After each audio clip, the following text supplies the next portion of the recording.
Book 3, The First Rebellion, Part 1, Unsuccessful Campaign in the Alps, 57 BC. 1. When Caesar was starting for Italy, he sent Servius Galba with the 12th Legion and a detachment of cavalry to the territories of the Nantuates, Veragri, and Seduni, which extended from the frontier of the Allobroges, the Lake of Geneva, and the Rhone to the High Alps.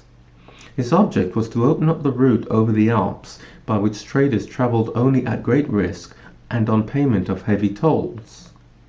Galba was authorized to quarter his legion in the district for the winter if he thought it necessary. After he had won several victories and taken a number of enemy fortresses, and all the tribes had sent envoys and given hostages, he made peace. He then decided to quarter 2 cohorts among the Nantuates and to winter with the remainder in a village of the Veragri called Octodurus, situated in a rather narrow valley and completely surrounded by very high mountains.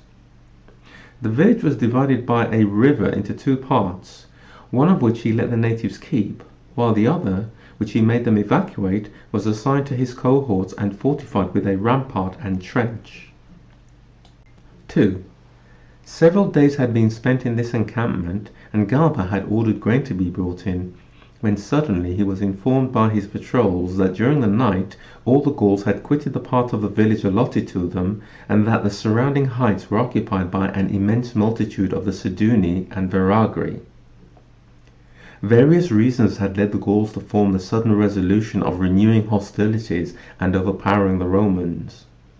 In the first place, they despised the numerical weakness of the legion, which was under strength owing to the detachment of the 2 cohorts and a number of individuals who had been sent out in search of supplies. Secondly, they had the advantage of position, being able to run down and hurl their javelins into the valley beneath, and thought they would carry all before them at their very first charge. They also resented having their children torn from them and kept as hostages, and were convinced that the Romans were not merely seeking to open up communications, but intended to occupy the Alpine heights permanently and to annex the district to the neighboring province. 3. The work of entrenching the camp was not yet quite completed, nor had a sufficient stock of grain and other supplies been laid in, because after the enemy's submission and surrender of hostages, Galba did not think there was any reason to fear an outbreak of hostilities. On receiving the news, therefore, he at once called a council of war and invited opinions. The danger was as serious as it was sudden and unexpected. Nearly all the heights were seen to be already swarming with armed men, and neither relief nor supplies could be brought up, because the roads were cut. Several members of the council were inclined to think the case hopeless, and advised that they should abandon the baggage, force their way out, and try to reach a place of safety by retracing their steps. But the majority decided to reserve this plan as a last resort, and in the meantime to defend the camp and await developments. 4.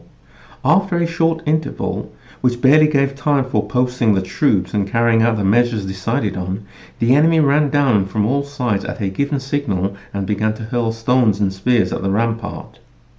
At first, while our soldiers were still fresh, they resisted bravely, every missile they threw from their commanding position finding its mark, and ran to the relief of any part of the camp that was stripped of defenders and seemed to be in danger.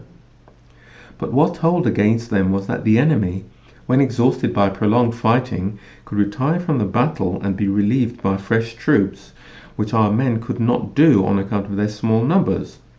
Not only had tired men to stay in the fighting line, but even the wounded had to remain at their posts without any chance of respite.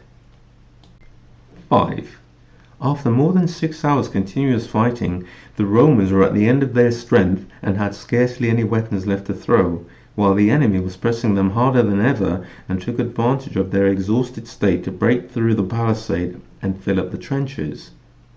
The situation was as bad as it could be, and Baculus, the chief centurion, who, as already said, was disabled by several wounds in the battle with the Nervi, came running to Galba with Gaius Volusenus Quadratus, a military tribune and a man of sound judgment and great courage.